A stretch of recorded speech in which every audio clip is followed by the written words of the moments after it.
welcome to the next episode of Iron and Dust podcast. I'm excited about this one. I've got my friend here, Kyle Peter, the man with two first names, which I think is pretty cool. And we're going to have a very interesting conversation about his pool service and about just where he's been throughout his career. And I think you guys are going to really like it. So, Kyle, welcome to the show. This is cool, man. I'm glad you're here. Thanks for considering swimming pool service and repair trade. Yeah, you know what? I think that's the thing. I think when people think of the trades, they think of, oh, the dirt guys or the electric, but there's so many blue collar jobs out there that, and I think it's really important to highlight all of them. There's so many avenues for people to be able to, get involved in the trades and get their hands dirty or get their hands wet, whatever they got to do, to build a great life and build a great career. So I think, it's really cool to have a variety of guys on these shows. So we didn't plan this, but we're actually wearing the exact same shirt, which I think is kind of funny. Yeah. Well, we live in the same neighborhood, so, it's the same temperature. I guess so. That's so funny. So, all right. Well, Kyle, we'll start off the show here with just a quick bio of you, and then we'll just kind of move into your story and kind of go from there. So let me go ahead and read this out. Kyle Peter, the founder and owner of Nevergreen Pools, a premier swimming pool service, maintenance, and repair company serving the greater Sacramento area, including El Dorado Hills, Folsom, Roseville, Placerville, Cameron Park, and surrounding communities.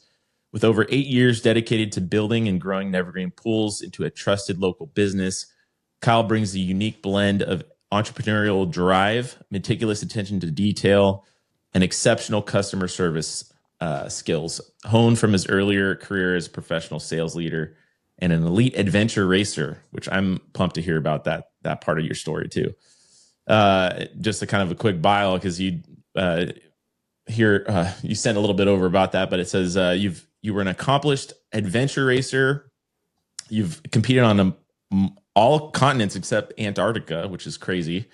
You pushed the limits of endurance and some of the world's most extreme environments. Highlights include navigating alligator and snake-infested floodplains of Brazil, Pantanal, which I've never even heard of that, which sounds insane. Racing through northern China near Kazakhstan and Mongolia, and then competing in Nicaragua's grueling survival run ultra marathon, where participants carry chickens over rugged terrain. That's crazy. I can't wait to dive into that. That'll be fun. So today, Kyle channels the same resilience, teamwork, and problem-solving mindset into ensuring every client's pool is crystal clear, reliable, and ready for enjoyment. When he's not overseeing operations or visiting pools, he enjoys his quality time with his family. So welcome to the show. Let's dive right in. Yeah, absolutely. Fun. Sorry, I had to throw that in there. So yeah, start out. Just tell us your story. What was Kyle like as a kid? Where did you grow up? Just what's your story? Yeah, so I grew up in a northwest suburb of Chicago called Arlington Heights. I lived a pretty basic, good Midwest childhood. Didn't have too many struggles. And I found school and academics pretty easy, and so got good grades. Said, "Hey, I'm gonna go to a good school. I'm gonna be a doctor." I kind of liked anatomy. I liked the engineering of the body was kind of my thing. So I was like, "Oh, I'll be an orthopedic surgeon."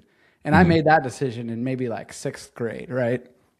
And I always spent my time thinking about the future. Like I didn't really, as a kid, sit and enjoy like the present time. So I was kind of like this like old soul, right? That was kind of always planning and thinking about the future. And I worked a lot. I did some sports, but as I got into high school, I gravitated towards spending a lot of time in the outdoors. So I was going up about a 3-hour drive to this little rock bluff around a lake called Devil's Lake, where I started doing some rock climbing. I did some canoe trips in the boundary waters of Minnesota, and actually went dog sledding in northwestern Canada every winter with a group from my church. And so that was wild, but it really taught me a lot about spending time in the outdoors and how to prepare for that. And so I had this academic drive, but I also had this passion and love for the outdoors. And so when I went to college my first year, I saw a show called Eco Challenge, produced by Mark Burnett, the guy that did Survivor and a bunch of the reality TV shows. So he got his start by putting on adventure races. So an adventure race is a multidiscipline adventure through the wilderness. And so we're typically bike riding, hiking, backpacking, kayaking, whitewater rafting, and it's all navigation based. So you get through the courses by navigating checkpoint to checkpoint. And again, they're like at some far-flung places in the world like you listed earlier. Mm-hmm. So when I saw that sport, my mindset totally shifted, and I said, that's what I want to do. I'd spent so much time focused about the future that I was like wanting to slow down and enjoy the present, and I knew the future would work out. So I switched majors from biomedical engineering and pre-med to communications, which is where all the football players and basketball players studied. So it's kind of a lighter workload. Yeah. And I started meeting folks and training for endurance sports. So ran my first half marathon that next summer, worked up to a marathon, bought a mountain bike, started learning how to kayak in the Chicago River. I joined the crew team, totally reshaped my whole focus from academics to outdoor sports. And so I finished school, and my parents blessed me with a Subaru Outback. And so I lived out of that Subaru Outback for 4 or 5 months that first summer. And I traveled a bit in New England doing some races, meeting people and saying, hey, I just finished school. I need to work. I need to make some money. But my real passion, I want to focus on the sport. And at the time, there were a handful of like fully sponsored professional teams doing this race and being featured on Mark Burnett's Eco Challenge. And so this was 2002. So that was actually his last Eco Challenge. So I kind of missed the heyday there. But I eventually found myself out in Boulder, Colorado, definitely a mecca of outdoor sports, and started racing and training with some of the people that I saw on those Eco Challenge races. And we were able to secure sponsorships over the years and eventually some prize money. And, fast forward 12 years later into my, young 30s, we were racing. I was on an international team, and we ranked second in the world, and we got second place at the World Championships. And so I had a great time just enjoying the travel. But the teamwork skills and like pushing through adversity are a lot of the things that really set me up for success like later in life that I didn't realize it at the time. And then I also ran that team as like an organized business. I kept a profit and loss statement. We had obligations to sponsors to provide, film. At the time, Instagram, Facebook, all that kind of stuff was kind of new and hot, and influencers were kind of just coming out. And so a number of our sponsors that were basically outdoor brands, they ate it up. They loved to get that real raw content. Yeah. And so that was a fun ride. And then I met my now wife. My body was starting, and this was like, I was maybe like 30, 32. My body was starting to struggle. It was, these races, we're sleeping like 2 hours a night for 5 days straight. We're sleeping in a bivy sack. Like, it's pretty rough on the body, training 25, 30 hours a week for those 3 sports. The gear and the logistics of like flying 1,000 pounds across the country, like it was just full on. And so I think I was ready for my next chapter in life, and that was to start a family.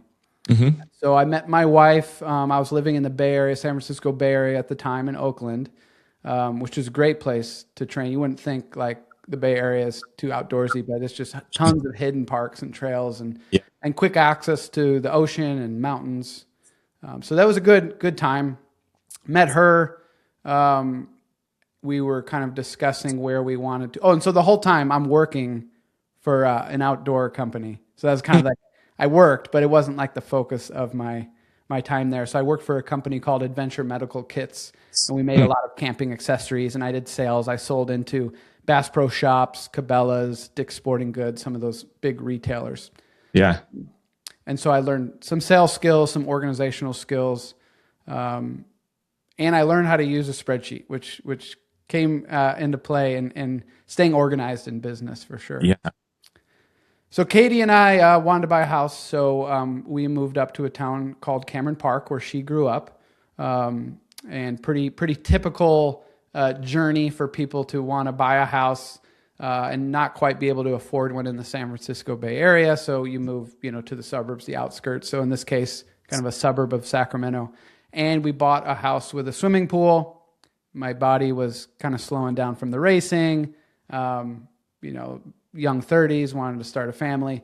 So I totally shifted. And now that I'm not racing, that sales gig was kind of less important to me. It wasn't as fulfilling. But I had gathered all these skills, and I had this entrepreneurial spirit, which actually started as a kid. I used to sell candy out of my locker illegally. We weren't allowed to have candy as grade schoolers at my school. But I had a number of different little deals where you find a deal, you buy something low, you take on the risk, and you sell it, and you reap the rewards.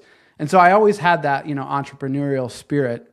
And then the way I was running my adventure racing team and then also the sales job, I couldn't go work for somebody and be told what to do. I had the passion to build something, build an asset, and make my own income. Do you think where it came, is your parents, what do they do for work? Do they own their own business, or what is that? Where do you think that comes from? Yeah, not at all. My parents had pretty standard, W-2 type jobs. My dad was a police officer and my mom was a nurse. So, and they're very risk adverse. Even to this day, they're in their late 70s and they live a comfortable life, but they're not open to alternative investments or taking any risk of something. So a lot of the things they've seen me do over my life has been extremely risky, right? Yeah. And failure was frowned upon. I played the drums growing up, but I didn't really like it. I didn't practice. I wasn't good at it. I didn't have I couldn't just jam. I needed to read the musical notes, and it just wasn't fun. So I quit that. But that was really hard for me as a kid to tell my parents hey, I'm pulling the plug on this. Whereas my mindset now and the way my wife and I are raising our daughter is to accept failure. Those are learning opportunities. And if you don't take the risk, you'll never get the reward. And so I've shifted my mindset there. Failure is okay. It's a part of the process. Where does that come from though? Because if your parents weren't as risky, or is that just something deep down, something it's just always been there? Or was there an example, or was there someone that kind of influenced you to live that way or think that way? Yeah, that's a good question. And I've struggled because I read, there's this entrepreneur, Dan Martell. He wrote a book called Buy Back Your Time. It's a pretty good book. But he talks about how his parents were divorced and he struggled and he had a rough childhood. And it made him super resilient to need to take risks in order to survive. And it made him a really good businessman. But I didn't have that. And so to answer your question, I think the adventure racing kind of simulated hardship and needing to persevere and push. But what is deep inside of me is competition. I've always been a competitor and I've always wanted to win. Yeah. And so when it comes to business and just trying to build a happy life, I've always pushed super hard. And I also have an all or none personality. And so when my wife met me, she's like, "Oh, you're this extreme athlete." It's no, I'm just extreme at whatever I do. And at the time it was, the sport. Yeah. And then it was finding a wife. And then, it was pools, which transitioned into, more business and investing. So yeah, I think it's the competition that just kind of was in me. I mean, maybe growing up watching Michael Jordan in the 90s. Oh yeah, for sure. Well, that's great. So you did you do any college? Did you just go straight to the adventure racing and then into this pool business? Or yeah, so I went to college, started the pre-med biomedical engineering, and that's when I discovered the sport and kind of shifted gears. So I did finish school. Yeah. I knew I wanted to do that, but where all my peers were focused on internships and going to work for certain consulting firms or med school, law school, like I was focused on the sport and I wasn't worried about a career. And everything kind of just fell into place. And I think that's another good lesson. Like I want to instill with my daughter is like, you don't have to like decide I'm going to be X, Y, and Z. Like things can kind of fall into place. And she goes to a school now where like college isn't necessarily the next step. Like it might be trade school. It might be starting your own business. It might be doing some sort of work that you love. And maybe college is required to get you there, but you got to weigh the return on that investment because it's just ridiculous. So I did finish school and I started working in the outdoor industry, shipping boxes Tuesday, Wednesday, Thursdays, and I had 4-day weekends to explore. So my whole focus was enjoying the outdoors and traveling and doing the sport. Yeah. So kind of breaking into where, you know, the Nevergreen Pools, where did that come from? So you said you bought a house that had a pool in it. And I'm guessing that kind of has led to moving where you're at right now. Yeah. So into that, absolutely. So I was doing this like soul searching. So I was done racing. The outdoor company that I was working for was sold a second time to private equity. They brought in someone to be a CEO. They were kind of making some changes. Like you could kind of see the changes happening. And then they're like, well, who's the sales guy that lives remotely over here? Like, what exactly is he doing? And that coupled with not being fulfilled with the work I was doing, it was kind of on autopilot. Like it was the same thing every 6 months. Like it's just like Groundhog Day, just repeated itself. Get the new products, go fly out, see your big customers, show them the new products, collect the orders, do it again. And so I wasn't fulfilled and I knew I wanted to do something for myself. And it kind of started as like, hey, there's something behind taking care of these pools. And I could see how fragmented it was. It was just like a guy in a truck. So I could see that and I had no money. So the barrier to entry was quite low. So I put $5,000 in the bank account and bought a Tacoma pickup and traded in the Subaru Outback. And this is 2018. And so what I did was I would literally go to Starbucks, had the sales job. I would go to Starbucks, do some emails, do my reports, whatever for the sales job. And then I would brainstorm. Like I still have the spreadsheet. I would just write in all kinds of jobs, Christmas light hanging, like anything that I could do right away. I couldn't be an HVAC technician right away. I'd have to go work somewhere. I mean, it was kind of like this sneaky trade where you didn't actually need to follow a proper apprenticeship to break into. And so I saw it as just like low barrier to entry, which actually is now coming to bite me in the butt because it's still low barrier to entry. And then at the same time, the owner of our local CrossFit gym, Scott Reynolds, was having a child. And he said, hey, I work a couple days a week cleaning pools for a local pool service company, but I'm going to back down because I'm having a kid. Is anybody interested? It's kind of a cool opportunity, a little side hustle. And I was like, that was one of the things on the list. Bought the house with the pool. I'm like, yeah, sign me up. And so I met Doug Glover, the owner of this local company, and said, hey, I want to learn this business. Like day one, I'll work for you for a year. I'll guarantee a year. I'll be a good employee, but I want to learn the business. And I did that. And that was in January of 2018. And then that August is when I sent out sent a lot of postcards, and I got my first 12 customers. So I would work for Doug like 3 days a week, cleaning pools for him, learning a ton, taking tons of pictures and research and Google and YouTube and really trying to learn the trade. And at the time it was, I've been doing this for 20 years. What do you know? But like, that means nothing. Like if you really dedicate yourself to something, like you can learn a lot pretty quickly. And using systems, like I would record, like it was something simple like iPhone Notes app. I would just record each piece of equipment, how it worked, how it plumbed in, what size plumbing it was, and just learning about like the actual like hydraulics and like the medium head, high head pumps, like all these details that I think set our company apart and the details that actually make a difference. Like someone needs to know those specs. Yeah. In an industry that has a lot of like fly by nights, just kind of slapping in whatever, right? In terms of the equipment. And so I was doing my 12 pools on Fridays, cleaning pools 3 days a week for Doug. And I still had my sales job. So I kind of kept all this under wraps. But I showed up for when my phone rang, I pulled over and pulled out my computer a lot. So it took me a while to get through my day because I was doing the sales job at the same time. And then I would go to trade shows or travel for customers. And like one of my customers would call and they would say, "Hey, Kyle, I think my pump's down." I'd be like, "Oh boy, I'm booked up this week. I can't get to you this week, but I'll be out there next Monday." Meanwhile, I'm like stepping out in the hall of a trade show talking to customers. So I worked super hard, and I followed a lot of Dave Ramsey's personal finance principles. So I kept things debt free initially.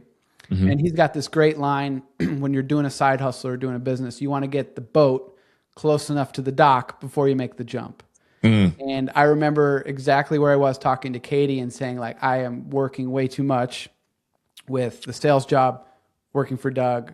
Actually, I might have been done with working for Doug, but then doing my own thing. Because I think I got to like maybe, 3 days worth of pool routes to do. And so I remember I saved up a lot of vacation time, quit the job, was paid out the vacation time. Olivia came, a few months later, my daughter. And I guess you could say the rest is history. As I scaled up to, we service over 1,000 pools a month. Used some debt, bought some small routes and things to get there. Yeah. And it was hard. It's definitely one of the hardest things I've done. Going from zero, we call it 0 to 1, in business growth. Worked a lot of hours, hired a lot of bad employees, and hired a few good ones that are still with me and helped me build the company to what it is today. You kind of mentioned that there's not really like an apprentice route, but it sounds like you did kind of work with someone and he kind of helped you, understand the business and all that stuff. Can you talk a little bit about that? Like what was absolutely. So there isn't like a formal like apprenticeship route, although a friend of mine, Dave Haas, who owns a pool service company in the East Bay, is actually working with like state legislation to implement an apprenticeship program. And he has one. It's like a year long. You can sign up for it and you can learn. And then there is a contractor's license that's needed for, not for pool service, like cleaning the pools, but for doing the contract work with the equipment. And so in order to get that, you need experience.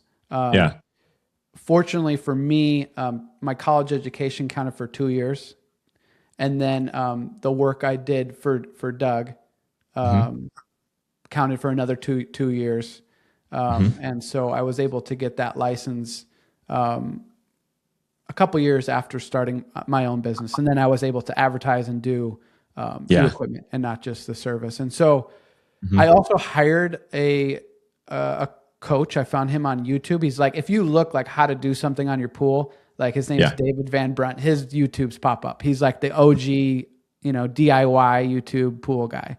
And I think I paid him something like $20 a month for unlimited phone calls and texts. So I'd literally call him like all the time. Like, how do I do this? Like, what is this pump? Like, and he really helped me through. But, the guy I worked for, like I got the experience, but there wasn't like ride around in a repair van for a year like our guys get. But I really leaned heavily on the equipment manufacturer reps. And I met a leak detector who does like underground leak detection.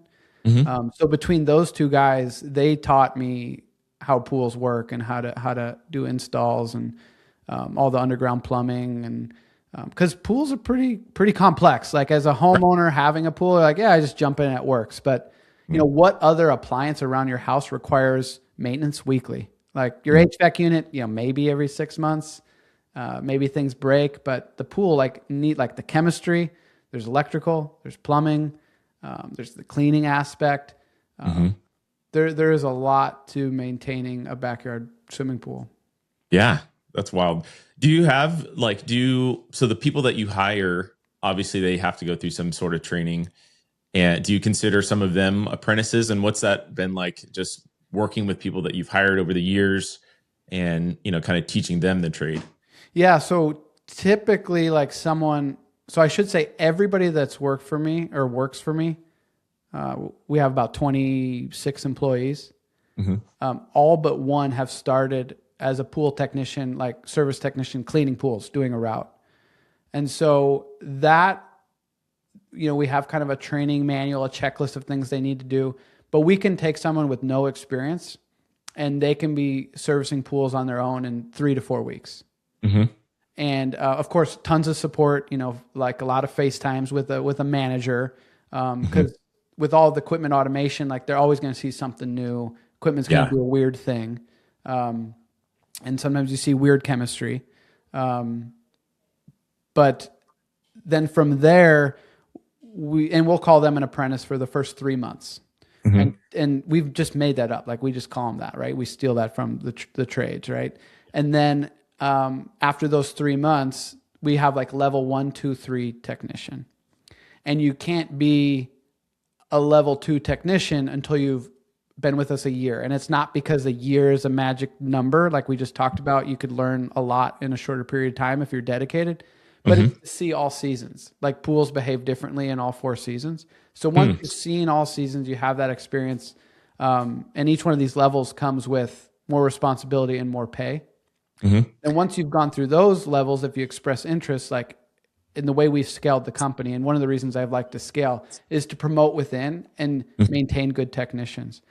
Because, you can't pay someone cleaning a pool like in the Sacramento area typically more than like $30 an hour. Like that would be like most, like you would have a hard time being profitable on that route. Right. So you're either going to lose those good technicians, or you need to promote within. So for us, that's potentially a manager, a supervisor managing another 6 techs, or going into like customer service, talking to customers, or the repair side. And the repair side, the trade side, that's like all the glory. They get like that's where it's at, right? Everybody wants to be a repair tech, right? Because a lot of our guys, they wanted to get in trades and something was up. They couldn't commit to something and they couldn't quite hack it. We've had a couple of guys not make it in like electrical, like unions or however that process works. So I'm more than happy to take, more of the traditional trades, sloppy seconds. And that's typically what makes up a lot of the pool technician candidates. And so for some of those guys, if they they maybe fallen on hard times earlier, maybe got into some stuff they shouldn't have earlier in life and they've got things around, or maybe they had, kids young and just struggled. Yeah. But it's cool to see a lot of them like kind of getting their act together and showing up and taking pride in what they're doing. And we try to present it like that. Like we don't call them, they're not pool guys. They're not pool cleaners. They're pool technicians. Like they're managing the pool.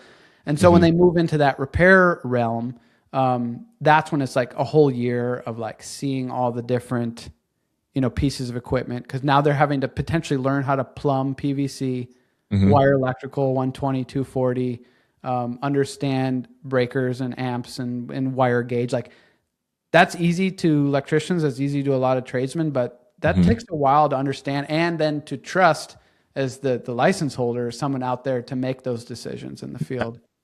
Seriously.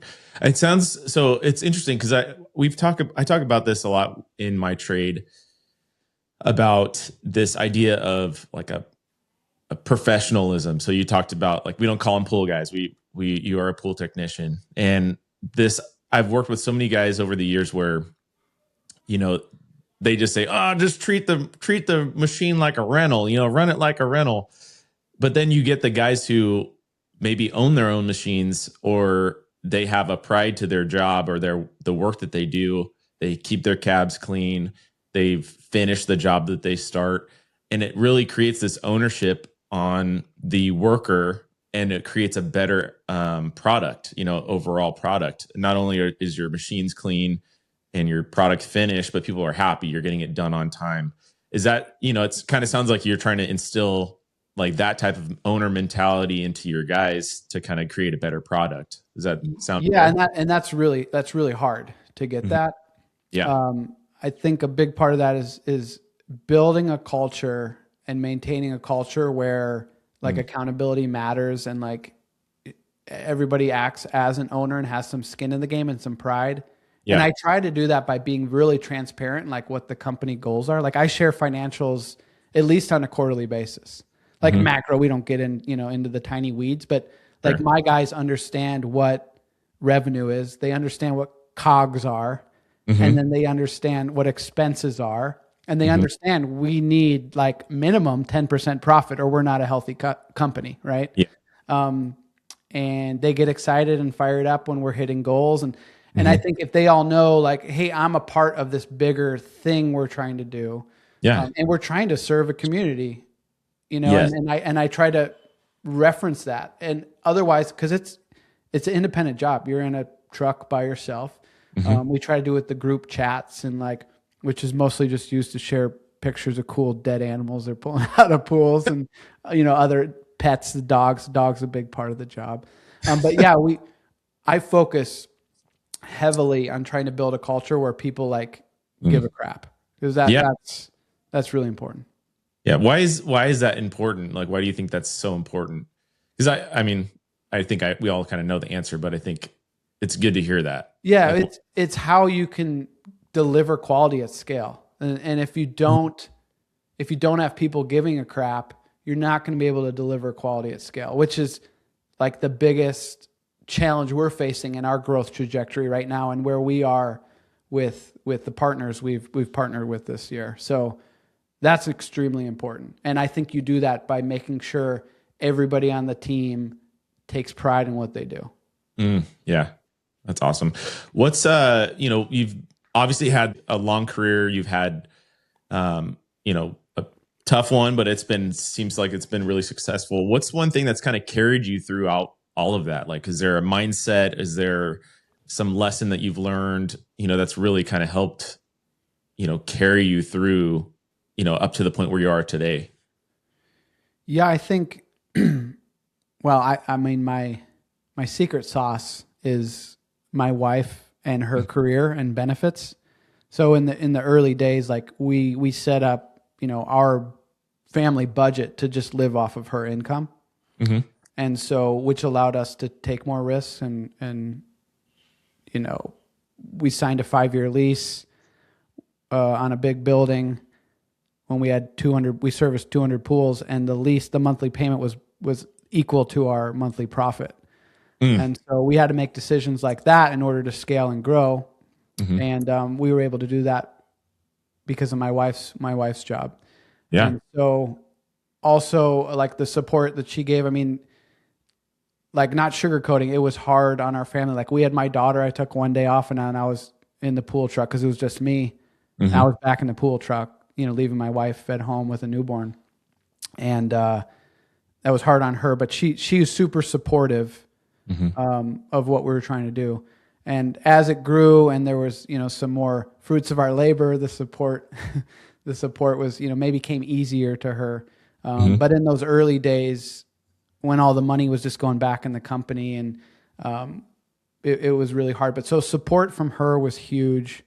And then the motivation to just, build a lifestyle, both flexibility and income that we wanted was a big driving factor in that competition, just wanting to succeed. And then beyond all that, the amount of hours I've put in, like the amount of nights I was up till midnight, like writing an SOP or like writing down what I did so I can hire someone to do it for me so we can keep scaling. Yeah. Like that's not happening from, 7 a.m. to 5 p.m. That's outside of, business hours. So Yeah.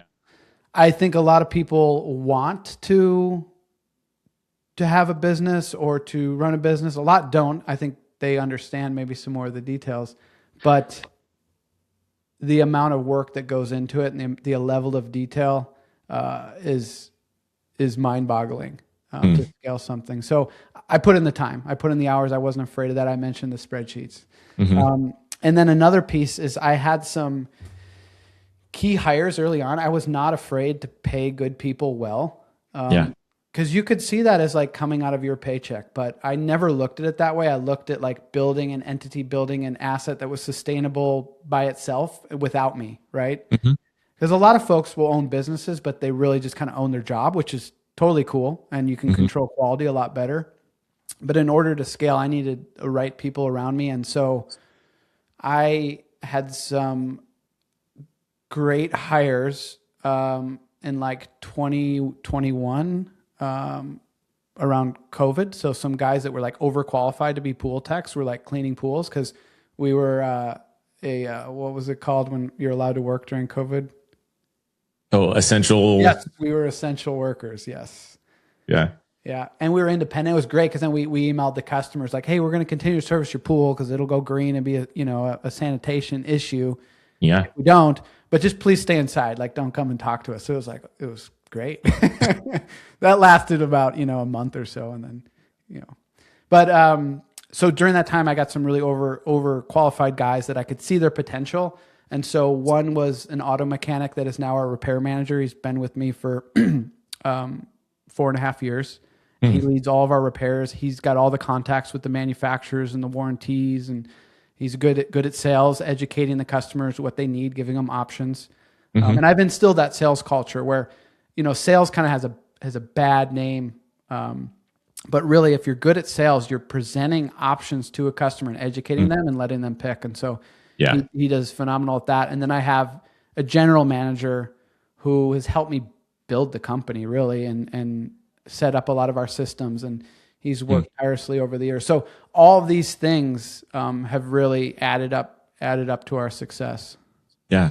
It's interesting. The last conversation I had for the last episode, we were talking about kind of along the lines of apprenticeship, but mostly in the crew, there's an older culture of people saying like, oh, I don't want to teach these guys, the younger guys or whatever, because they're going to steal my job or they're going to know all my secrets or they're going to, they're going to push me out.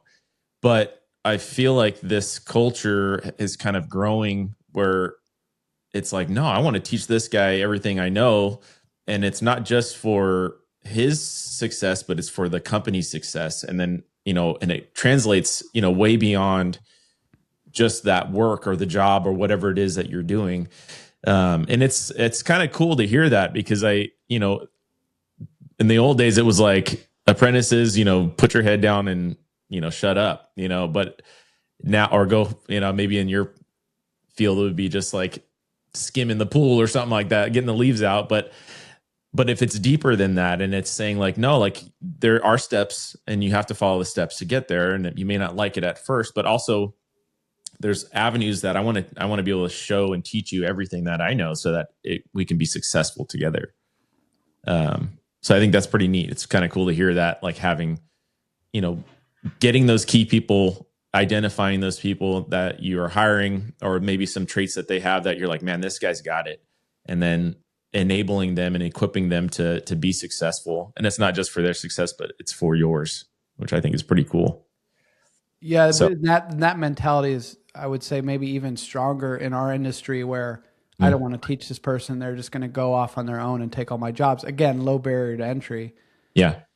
But I've found that if you build that culture and you build that support system, a lot of folks can make more money working for someone than on their own because they don't have to do the bookkeeping. They don't have to do the sourcing. They don't have to find the jobs. I mean, there's a lot of money spent on marketing for the phone to ring. And when you do all that, like it's an investment. Like I said, all those years of putting all the profits back in. We have a couple guys on our team that used to have their own small like route, like they would just, kind of like how I started. Yeah. And they're making more money, employed by us with benefits, healthcare, 401k, time off. Not their phone not ringing, from customers saying, "Hey, you missed a leaf," and that sort of thing. So it's a cool. There's like a whole ecosystem, and I'm more than happy to support my team, whether it's personally. They have questions like, I enjoy personal finance, and like the guys are always asking questions about the 401k and just supporting these guys because a lot of them have never had an entry into like the stock market and purchasing stocks, and it's so foreign until you get some basics under your belt. So I really enjoy just supporting the guys and trying to have a good home. And I can tell pretty early on the guys that like appreciate that and the guys that don't care. They're not quite ready. And they work for us for 3 to 6 months and they're on to something else. Mm-hmm. That's interesting. So it's nice to hear that because I feel like, kind of moving on to being on a crew, in the trades, obviously there's crews. And for us, sometimes like there are guys who they just get dispatched to this job, and then next week they're at the next job, and then they're at this one, and they never really get locked in on a crew. But then there's other guys that it's like, no, we work together. Like we've been together for 5 years or 6 years or 10 years or whatever. But there's something about like being part of a crew, something about belonging to, a main purpose, and to, get stuff done. And I think that's really important, to have that, mentality of this crew mentality. Because the fact is, we spend so much time with these people every day. Like, I mean, for a lot of us guys, we spend more time with them than we do with our families. We get up early, we're gone all day, and then we start it over. It's like 10-hour plus days or whatever.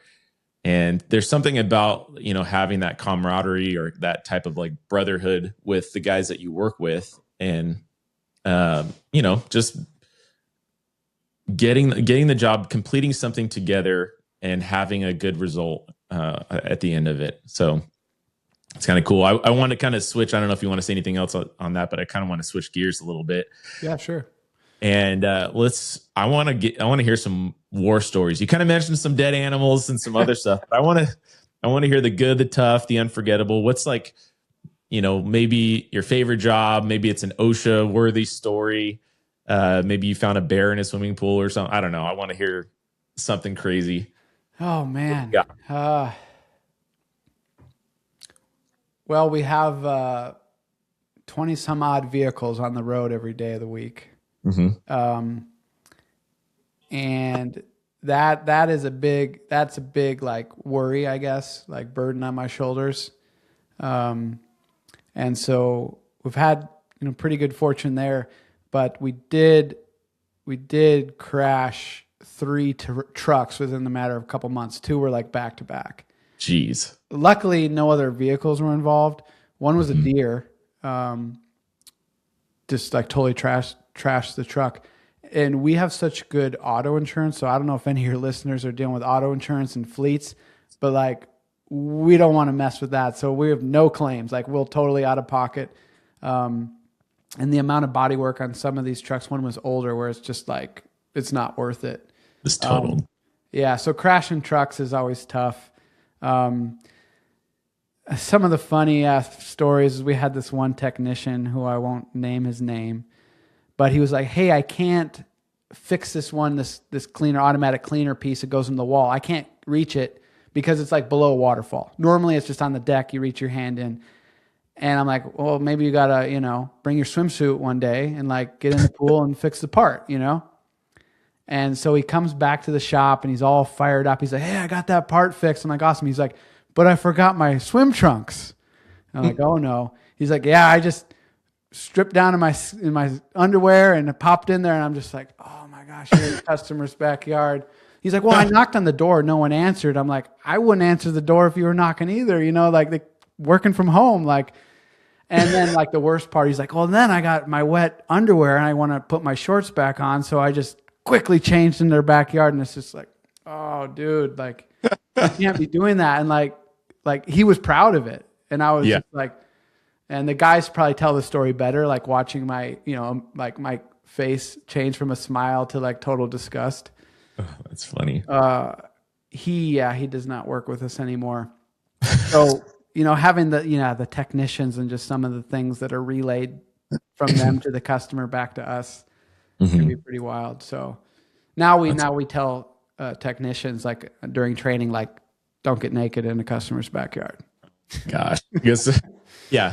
Warning: contents in this cup are hot. It's always setting the rule. Oh, man. Yeah.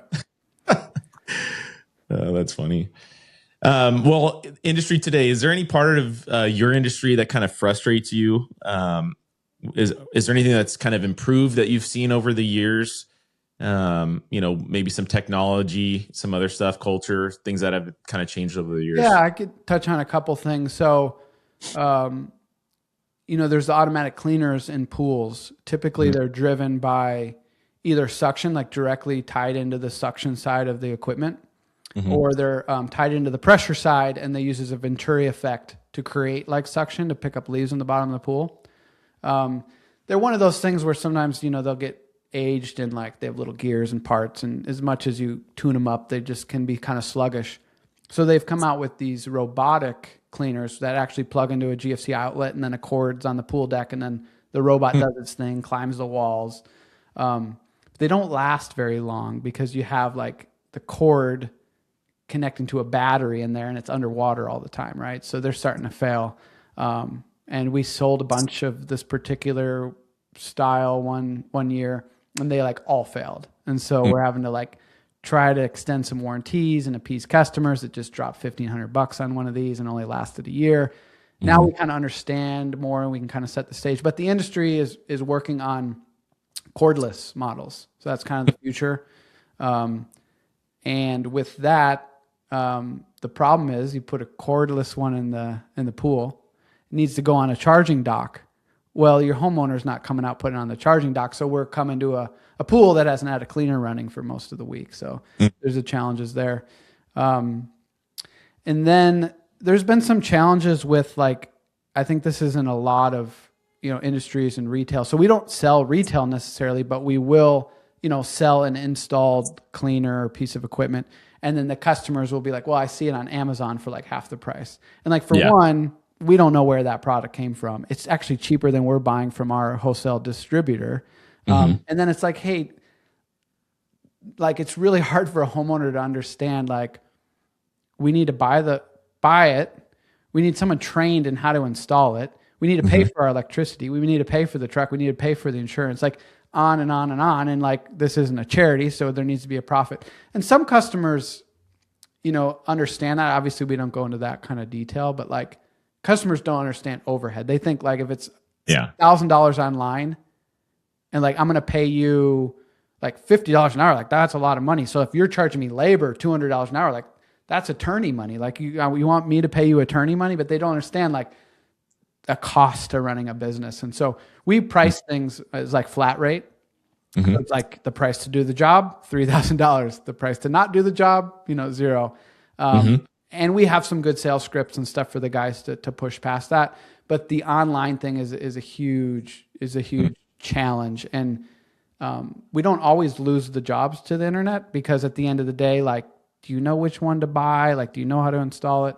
But that's a huge challenge in our industry. Interesting. Is there, let's see, we'll kind of fly through this, 'cause I think we're getting close to the end here, but I want you to talk about, if you could go back and give your younger self some advice, what would that be? Like, what was kind of, a mistake that you made or something like that you would say, hey, watch out for this when you get here? Yeah. So what's interesting is like, I didn't really have a plan when I started. Like initially I thought I would just like own my own job kind of thing. Yeah. And things just kind of evolved. I think my advice to myself would be to have the end in mind, and then decisions you make could be graded against, like, are they helping you get to that end goal? And I think I would have done a number of things differently, because as I alluded to a few months ago, I essentially sold the majority of the equity of my company to an investment firm. And the reason I did that was because I wanted to go out and continue scaling the company, and I could see the challenges doing that just based off of like our own cash flow. And so giving up some equity, de-risking, like I said, I wear that burden of having 20-some vehicles on the road every day, and then going out to scale faster and more sophisticated. I think I'll see the benefits, and then also reach my goals as well. But if I had that in mind earlier on, I would have made a lot of different decisions and how I treated the finances and also the growth of the business. What do you tell the guy that's like thinking about, starting a company or starting his business, or, seeing that potential, but maybe he's unsure of the next steps? What do you tell that guy? Yeah, I think I had my $20 a month guy. Hmm. I would 100%, like, if you have a relationship, to have a mentor, because someone's done this all before, made all the mistakes, like has all the templates. Yeah. Like, there's a guy I follow. I'm a part of his community. His name's Jared, and he's got his thing's The Wealthy Plumber. But like for $100 a month, he will give you like his whole like flow of how he set up his plumbing company. He's super detailed. And so why do that on your own? Like, do things right from the beginning. So hire someone or work with a mentor that's willing to just show you exactly, like, here's the path I took, and they'll share it with you. So that'll cut like your learning curve way down. Yeah. I think that's interesting. I've noticed online, like different social media accounts of people who own companies who, maybe it's a junk removal or a smog shop or whatever it is. And they're like, we want to help you guys. So, and there's no strings attached. I mean, you just pay whatever, and I will give you everything that I know. And I think that's kind of cool to see, people trying to help other people be successful. It's no longer the secret game anymore, or like, and maybe they've had that same experience that you just talked about, like where you have, I don't know, you have like you don't really necessarily know where to start, or you don't have that, you don't have someone that has been in those steps before, but now you can kind of help people, get to that point or understand what what they want to go. And like from my perspective in helping is, your competition isn't the other companies or the other outfits doing things right. Your competition is people doing things wrong, cutting the corners. And so if we're all like raising the bar, that's good for the customer because they're getting like a quality product, and they're not getting the fly-by-nights coming in. And then it's good for all of us because we don't have the fly-by-nights cutting corners and undercutting. And so I think if someone's interested in doing it right, I'm more than happy to help them. Yeah. Oh, that's cool. All right, we're going to start landing this plane. Rapid fire questions, just a couple fun ones. What is your favorite tool, piece of equipment that you own? Do you have something that it's like your go-to? The Milwaukee PVC shears. Oh, a little annoying that it's 12 volt, not where everything else is. I like the 18, but those are sweet. Yeah. I like that. I got a little touch of the OCD, so when I'm plumbing, and it's just nice to cut it straight. And pro tip, change your blade often. That's how you keep the cuts square. That's good to know. What's your hype song? You're rolling up to the job, you're getting into the office, you're getting into go mode. You're just push and play and you're going. Let's see. I'm not a big, like, this is my go-to hype song, but I do like to come into the shop every now and then, and there's some songs that reference chlorine and chemicals. I like that. And I do like this teeny boppy pop song that's called Friday, like Friday. I like to do that, especially when it's payday. It's funny. I love that. And then coffee, energy drink. What's your go-to? Oh yeah, I'm a black coffee kind of guy. Oh yeah. No fillers in there. Yeah. I got to have the coffee, and it's got to be all day. If I can I need to go buy one of those little like mobile, espresso makers or something like that where it grinds it all and makes it, because I could be drinking it all day. Stuff. All right. Final thoughts. What do you want every listener to remember about a life in the pool industry? What do you want somebody to know? Like, this is what it's like. Is it, good career, something that's, just what do you think about it? I think it is a great career. I think it's really would be easy to get involved and forget the big picture. And I think the most important thing is like interview a company you might be working for, because you're going to want one that has that culture, that's like has the crew, because otherwise there's no crew. Everybody is solo out there. So you want to have that crew so you can, have that camaraderie, because that's really important. And then on the business side, scale steadily. It'd be easy to pick up a lot of clients that are not profitable. Go maintain your profit, know your numbers, and scale steadily. Cool. All right. Well, Kyle, thanks again for being on the Iron and Dust podcast. And it's been cool to hear your story. And that's kind of the whole point of all this is, your story matters. There's people come from all sorts of backgrounds, doing so many different types of things, whether it's, running marathons, retail, and then they get into the trades and they figure out like, hey, or maybe it's college. They want to do, like you said, get into medicine or whatever. And, you figure out, this is actually something that I enjoy. It's something I love, and it's something that you can be successful at. And I just want to thank you for sharing your story. And I think a lot of people are going to be, going to learn a lot from that. And I think it's, and be encouraged by, just the different perspectives that people are sharing that you've shared with us today. So I just want to thank you again for being on the show and being part of this. Yeah. So thanks, Clay. Awesome. All right. Thanks for tuning in, everyone. And we'll see you on the next one.